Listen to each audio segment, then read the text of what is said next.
So I saw this video last night and I figured I'd check it out. It's the new secrets hidden within Hollow Advent's lore. Hidden secrets, huh? So I was like, yeah, let me check it out. Maybe there is some Easter eggs and someone found them, or maybe this guy's reaching, but let's find out together. Let's go. As Advent's anniversary has come and gone, we have gotten ourselves quite the huge amount of lore details we didn't 8 months back. Okay. Hi, it's me, Curb. Oh, you got a gun! My descent into insanity. And yes, we're talking about Advent. Okay. Again, I'll Let's get to go. it eventually, don't you worry. I just wanted to do a quick little video about the newest information from Advent thanks to their 3D debuts. Which, by the way, congrats everyone, getting up at 5 in the morning was pretty worth it. All that aside, let's start analyzing. Bro, the gun throwing me off, I ain't gonna lie. To start, that's really the cool. one with the least amount of lore in their 3D debut Narissa. was Narissa. But she's ironically the one who keeps us updated with the lore the most out of everyone. For example, back in May... Wait, isn't that Shiori's job since she's she's not a librarian, but she's something that requires, keeping information. Narissa had gone on record saying that Shiori has taken off her horns to add to her collection. Which is pretty funny knowing that Narissa's whole story is about how she got one of her horns ripped out. But don't worry, quote, "For a bit, blood splurted out like little bloody pigtails because of the stream, but after, it immediately started hair at full length, so it's fine until she decides to give them back," end quote. And also, her horns are kind of like... Yo, that's crazy how we're getting lore dumps over on Twitter, bro. Speaking of, follow me on Twitter. I'm on Twitter. Let's go. Where they can just reattach themselves when close to the area where they normally are. For her 3D stream, we didn't get much intel about either the past or the present like the others. It really just looked like her house, with the kitchen and the recording studio seemingly fitting the backgrounds normally found in her streams. It looks good. We did get some banger performances, I must say. Streaming my feelings, EP, by the way. So for now, we really don't have much to go off to add to their canon story. Then again, I could always talk about her family, which it's too much of a daunting task. But TLDR, her mom was a raven that was transformed into a demon thanks to her dad, and she can freely change between the two. And when she was pregnant, she became a raven to easily give birth. And that's about it, I think, probably, maybe. 3 eggs is crazy. Let's go! Bow bow! Next up are the twins, and while their 3D was so cute and got me emotional, it was amazing. They were wrestling. Check out the reaction here. It was great. I loved it. We gotta go. Let's go, Moko-chan. Specifically, the Northwest Passage, which is where they live before moving to Japan. They said it was a beautiful place full of trees where plants named Dande Baobabs grow. Dande Baobabs glow in the dark, and we saw that firsthand. Their house is located right beside a stream with a bridge connecting the land, and they also have what they call a special tree named the Tree of Promise. Make that what you will, but it's called the Tree of Promise, Like the group. Either way, another thing is that the Northwest Passage features twin moons, and knowing they were born by the blessing of the moon, which I think, by the way, I think it's pretty safe to say they were fated to be where they are now. In that same 3D stream, we saw that nasty fucker Pero, who, when mad, can change his eyes to these blue and pink eyes in the world? Like Mochi. And, by the way, his birthday is the 8th of August. Okay. Isn't that cool? Still a nasty fuck, though. Wow.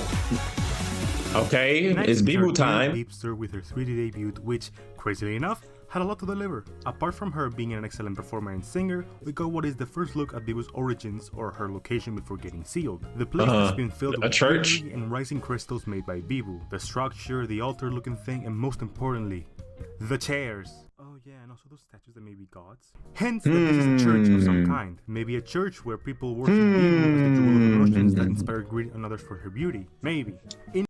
Wait, is that part of the lore? Another news, Bibu apparently has 2 new identities. Ascended Bibu is a form that appears when he's either really mad or is overwhelmed by the amount of emotions he's feeling at the moment. And finally, we have Ubib the Evil, who is mostly just an evil doppelganger. Yes, it sounds insane. No, I'm not making it up. Yes, it's canon. I haven't seen it. I don't care. Also, that's crazy. In that debut, we met a creature when will they show that? Bibu for a long time before getting jailed. That new companion being the Grand Executioner of the World.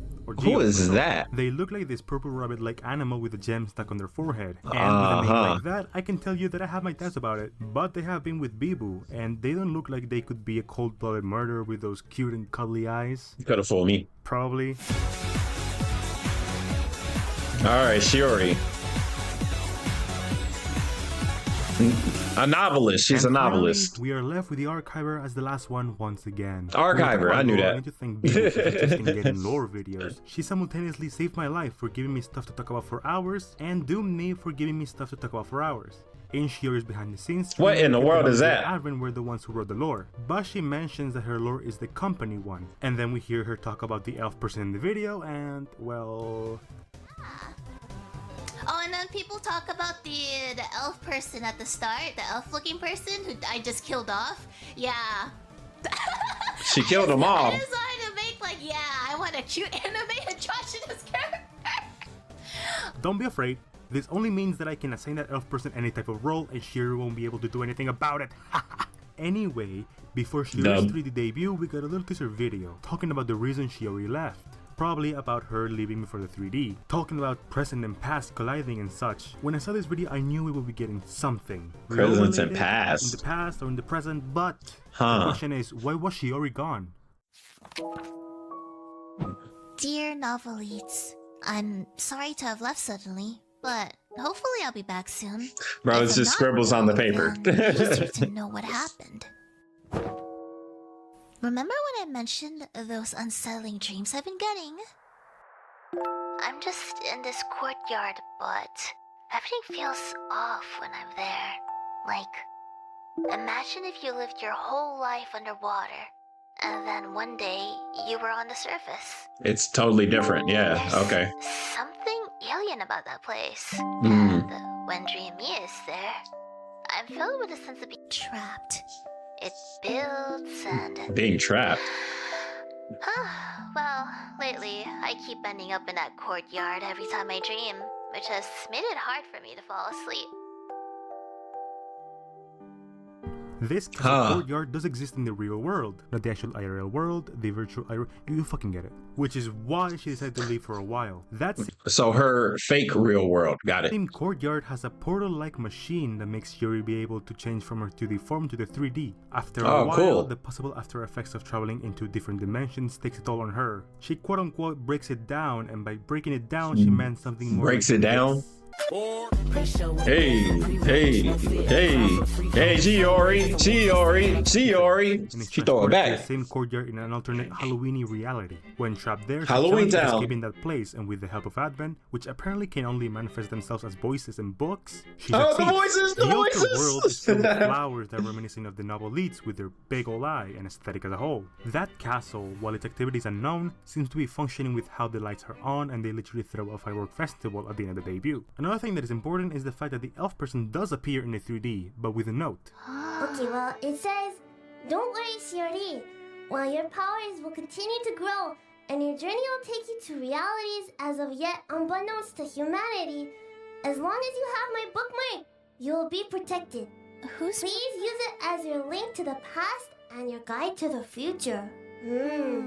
This took many people by surprise, included, to hear about the elf person that Shiori specifically said she quote-unquote killed off. Then again, who knows if this dialogue was written in the present, or if this was what Shiori heard when holding them in her arms before passing. I want to believe the latter, cause Shiori did say she killed them off to have that one mysterious androgynous anime person in her background story. And to me, it's better to have that dead relative / known friend trope as a way to develop someone's character. But that's just me. Furthermore, the bookmark she was given is the key to the portal, as well as her relationship with Advent, which also, can we talk about how Advent got their own book with its own title? Bibu is the most powerful book in all of reality, which could Koseki Biju. Fuwa is the book of responsibilities. Responsibility. And Nerissa is the book of memories. Bro, if anything, when it comes to real life, Full Moko need to switch books. Book of responsibilities. Responsibility, that's definitely Mokoko. Of playtime, and Nerissa is the book of memories, which I think is crazy that she got the one that seemed the most lore important. I'm just saying. And, fun fact, while watching Bibu's 3D debut, I didn't look close enough to the backgrounds. But when I checked Twitter, one tweet made by @Deromaru made me question a lot of stuff. The tweet in question mentions that in Bibu's 3D, outside the church-looking building, you can barely make out Shiori's castle figure, which, as we have talked about extensively in this part of the video, appears in Shiori's 3D. It is weird that the castle... It's Twilight Princess all over again. ...rest location, which, looking at the state of it now, has probably changed a lot. Are they connected by any chance? Well, that's maybe by the portals for another video. We the also portals. Need to add Snowed In, the Shiori novella visual novel game she released 6 months ago. It's a cute visual novel about you and Shiori getting, as the name suggests, snowed in her home. So you decide to make some hot pot with the leftover food she had available. Why do I bring this up? Well, she really did add some lore here and there. What type of lore, you ask? Shiris mentioned the time she has died, and while she has a dark sense of humor, the way she talked about it made me believe she wasn't kidding. So she's died? What the hell? About the process of archiving and what it actually meant. It's not a secret, it's just difficult to explain. For archiving missions, I go out and observe the interesting events in the lives of others without meddling. When I do it right, so she be spying and writing it down. Archiving is a big part of my life. I suppose it's my way of archiving or achieving happiness. I immerse myself in someone's story and experience how their tale unfolds. That was a lot, wasn't it? It's so interesting hearing Shiori read from a script. This is the first time I've ever heard read from the script before.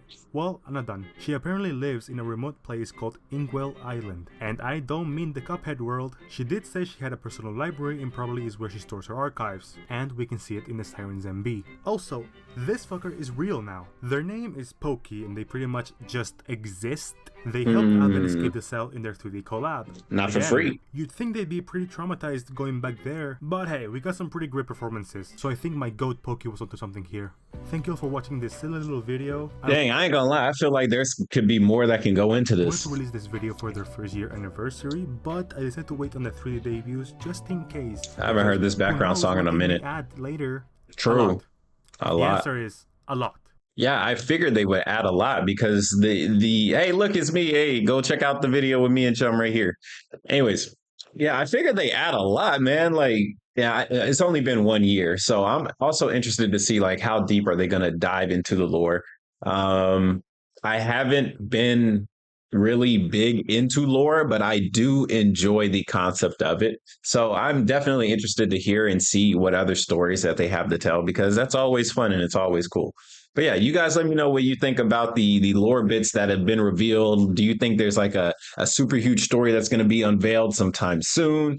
I'd love to hear all you guys' comments and theories. Until the next one, though, please hit the like button, subscribe if you're new, and join the Discord, link down below. And check this out. We finally got an outro. Let's go.